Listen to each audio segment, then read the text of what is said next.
ला इलाहा इल्ला अन्ना लियल मुल्क व लियल अमद ला इलाहा इल्लल्लाहु अहमदहु ला इलाहा इल्लाह अना व अना अकबरा ला इलाहा इल्लल्लाहु वल्लाहु अकबर। अब जो कहबे कि मेरे सिवा अन्य कोई पूज प्रभु नहीं, एक मैं ही हूँ जो पूरी संसार का रब हूँ और बादशाह हूँ। मेरे सिवा किसी में हिम्मत नहीं जो गुनाहों को माफ़ कर सके, एक मैं ही हूँ जो गुनाहों को माफ़ करता हूँ। अब समझ में नहीं आता कि मेरे सिवा कोई अन्य पूज्य प्रभु नहीं और मेरे से ही डरो, किसी अन्य से नहीं। अब जो भी सेकुलर हिंदू हैं, साधु संत हैं, जो अपने आप को बड़े कहलाने के लिए, सम्मान को पाने के लिए हद पार और उसी निगेटिव आदमी को अपना भाईजान, जो हर हमेशा पीठ पीछे खाइद खोने की तैयारी। आज मैं आपको ये तो अलग विषय से आप लोगों को सुना दिया, कुरान से प्रमाणित करूँगा कि जिस मुस्लिम भाईजान को हमने अपना भाई समझा, उनको भाई कहा, अपना जान कहा, उसी ने हम लोगों के पीछे किस तरह से खाई तैयार की है। मतलब मैं उनको मानूं और वो हमारी देवी देवता को गंदगी कहावे, इस गंदगी से दूर रहो। सुनिए क्या लिखा है कुरान में। अहंकार तो सेकुलर हिंदू को टूट ही जानी चाहिए और उन साधु संतों को भी जो कुरान को पवित्र, उनको पवित्र, उनको भाईजान केवल अज्ञानता पूर्वक।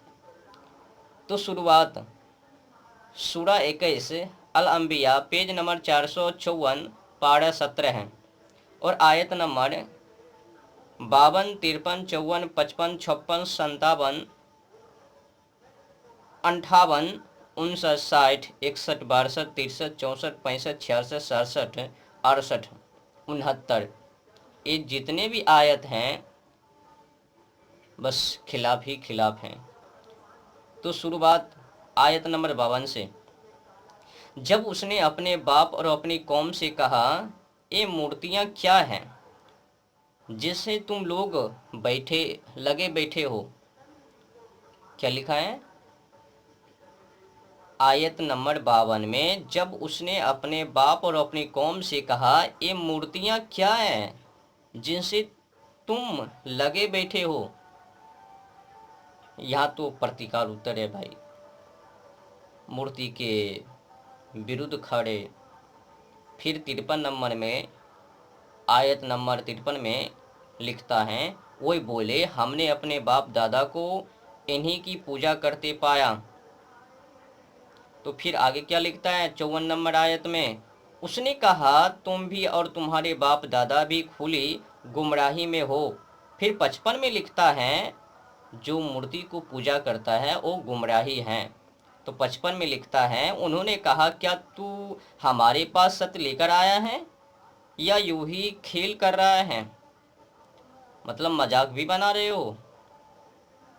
फिर आगे लिखता है 56 नंबर आयत में, उसने कहा, नहीं, बल्कि बात यह है कि तुम्हारा रब आकाशों और धरती का रब है, जिसने उनको पैदा किया है, और मैं इस पर तुम्हारे सामने गवाही देता हूँ। मतलब वो अगर अल्लाह को माने तो सही है, और कोई हिंदू लोग मूर्ति को पूजे वो गलत हैं, उनको गंदगी कहावे। आगे देखो 57 नंबर में लिखता है, और अल्लाह की कसम, इसके पश्चात कि तुम पीठ फेर कर लौटो, मैं तुम्हारी मूर्तियों के साथ अवश्य एक चाल चलूं। अब चाल चलबे, मूर्ति के साथ चाल चलबे, समझो खुद की बड़ाई और दूसरे की बुराई। आगे देखो 58 नंबर आयत में लिखता है, यद्यप उसने उन्हें खंड खंड कर दिया, सिवाय उनकी एक बरी के, कदाचित के उसकी ओर रुजू करे। फिर 59 नंबर में लिखता है, वे कहने लगे, किसने हमारे देवताओं के साथ यह हरकत की है, तोड़ डाला मूर्ति को। खंड खंड कर दिया।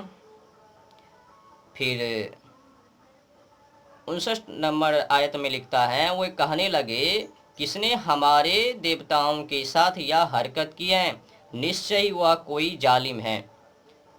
फिर 60 नंबर में लिखता है, बोले हमने एक नबियों को जिसे इब्राहिम कहते हैं उनके विषय में कुछ कहते सुना है। उन्होंने कहा तो उसे ले आओ लोगों की आंखों के सामने कि वे भी गवाह रहे।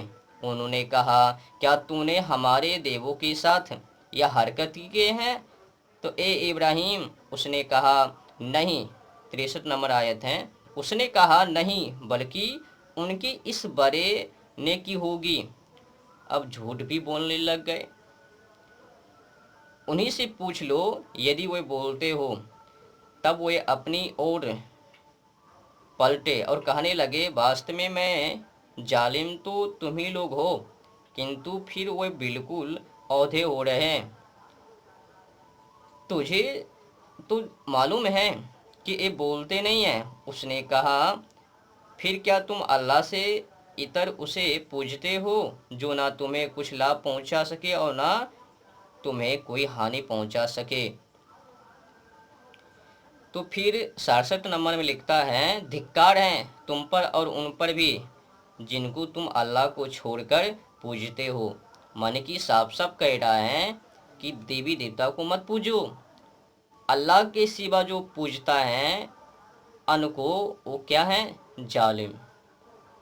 समझ रहे हो ना सेकुलर हिंदू। तो उन्होंने कहा, जला दो उसे और सहायक हो अपने देवताओं के यदि तुम्हें कुछ करना है। ये 68 नंबर में लिखा है, आयत नंबर 68। उन्होंने कहा, जला दो उसे और सहायक हो अपने देवताओं के यदि तुम्हें कुछ करना है। तो फिर 69 नंबर में लिखता है, हमने कहा, ये आग ठंडी हो जा और सलामती बन जा इब्राहिम पर। समझ लिया। और एक आप लोगों को आयत सुना देता हूँ।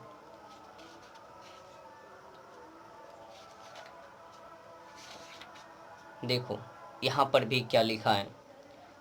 सूरा 22 अल-हज पेज नंबर 467 पारा 17 है और आयत नंबर 30। इसमें भी सुन लीजिए क्या लिखा है। इन बातों का ध्यान रखो और जो कोई अल्लाह द्वारा निर्धारित मर्यादाओं का आदर करे तो यह उसके रब के यहाँ उसी के लिए अच्छा है और तुम्हारे के लिए चौपाई हलाल है, सिवाय उनके जो तुम्हें बताए गए हैं। तो मूर्तियाँ की गंदगी से बचो। मने मूर्ति को गंदगी कर रहे हैं, अपने आप को साफ कर रहे हैं, मतलब तो ये है ना। और बचो झूठी बातों से, मतलब अपने आप को तो साबित कर लिया कि मेरे सिवा कोई अन्य पूज्य प्रभु नहीं। और जो लोग मूर्ति को पूज रहे हैं उनको गंदगी बता दिया, उनको तोड़ने के लिए तैयार हैं। तो मतलब साफ साफ है कि वो हमारा भाईजान नहीं हो सकता। अब जो भी सेकुलर हिंदू हैं, आंख मूंद कर उनको अपना भाईजान, और जो भी साधु संत ये कह रहे हैं कि जितने भी वो सब हैं सभी एक समान हैं, सब एक ही स्वरूप हैं, क्या बकछोटी नहीं कर रहे हैं? गंदगी को अगर समुद्र से तुलना करबे तो गलत बात है ना। अब जो पोखर हैं, तालाब हैं, उनको अगर समुद्र से तुलना करबे और कहा देबे कि समुद्र और तालाब में कोई अंतर नहीं, क्या आपको नहीं लगता कि कहाँ ये और कहाँ वो? तालाब और समुद्र में बहुत अंतर है ना। धरती से आसमान की दूरी है, फर्क है। कोई अंधा भी कह देवे बहुत दूर की अंतर है, पर जिनको दिखाई ना देवे उनकी तो विषय अलग है। साधु संत खुली मैदान आसमान के नीचे बोल देवे सभी भगवान एक समान है। और सेकुलर हिंदू गौ माता का मांस खाने वाले को अपना भाईजान। सुनो, जो भी लोग सेकुलर हिंदू उनको अपना भाईजान समझ रहे हैं, कह रहे हैं, बोल रहे हैं, कहा गया है जो खावे गो माता का मांस वो खाक होवे हिंदू का भाईजान। गो माता का मांस खाने वाले कभी भी हिंदू का भाईजान नहीं हो सकता है। जो कवे ला इलाहा इल्ला अना लियल मुल्क व लियल अमदो, ला इलाहा इल्लल्लाहु अल्लाहु अकबर, ला इलाहा इल्ला अना व अना अकबर, ला इलाहा इल्लल्लाहु अमदहु, तो क्या वो अपना भाईजान होवे? याद करो। और तोड़ हिंदू हो या फिर किसी भी समुदाय के लोग, अगर बेचारे निर्दोष बेजुबान बेगुनाह जानवर और पंछी का मांस खावे, वो कभी भी मानव का वो भाईजान नहीं हो सकता। मछली खावे या फिर अंडा खावे, बकरा खावे, बकरी खावे, जो भी है बेजुबान बेगुनाह जानवर और पंछी, इसमें तो अब सब शामिल हो लिया। खाने वाले इंसान वो इंसान तो है ही नहीं, पेला नमन।